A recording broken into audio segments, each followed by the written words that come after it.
Cardinal Arthur Roach, the prefect of the Dicastery for Divine Worship and the Sacraments, says he is willing to talk to Hollywood actor Shia LaBeouf, who recently drew headlines for crediting the traditional Latin Mass with his conversion, while also saying he lacks the same fondness for the new Mass. I'd like to know why he thinks that. What is his experience of the celebration of the Mass? Cardinal Roach said in an interview with the National Catholic Reporter in the Tablet, after being told of LaBeouf's strong admiration of the old Mass. "That's what priests do. We try to talk to people," said the Cardinal, affirming that he would be open to talking to the actor. As reported by LifeSite News, Shia LaBeouf recently stunned popular American Bishop Robert Barron by telling him of his conversion and the role of the traditional Latin Mass that played in it.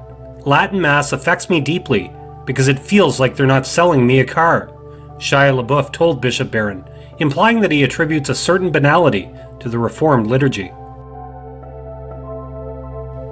To get more on this story, click the link in the description to LifeSite News.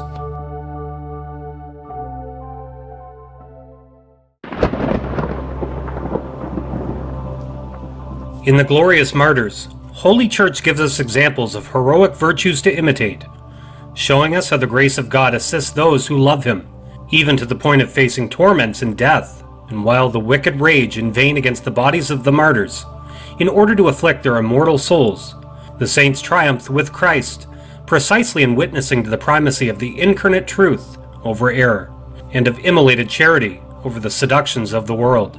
The palm of martyrdom draws its sap from the wood of the cross, and the crown of the martyrs shines with the rays of the redeeming sacrifice of our Lord. Let us consider the example of the forerunner, St. John the Baptist, who preceded his divine master not only in announcing his coming and the baptism for the remission of sins, but also in facing death at the hand of Herod, whom John admonished for the scandal that he gave to the people of Israel by keeping company in public, concubinage with the wife of Herod the Great's brother, Herodias. How can your voice be silent, dear brothers, in the face of the legitimization of adultery?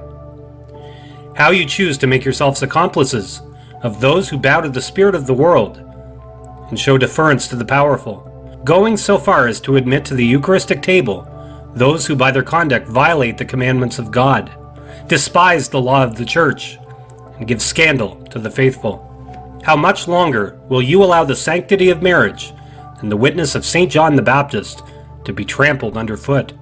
How much longer will you ignore the words of St. Ambrose, whose cathedra sits today a successor who winks at the concubines to make himself acceptable to the guests of the new Herod? To get the full letter from Archbishop Carlo Maria Vigano, click the link in the description to LifeSite News.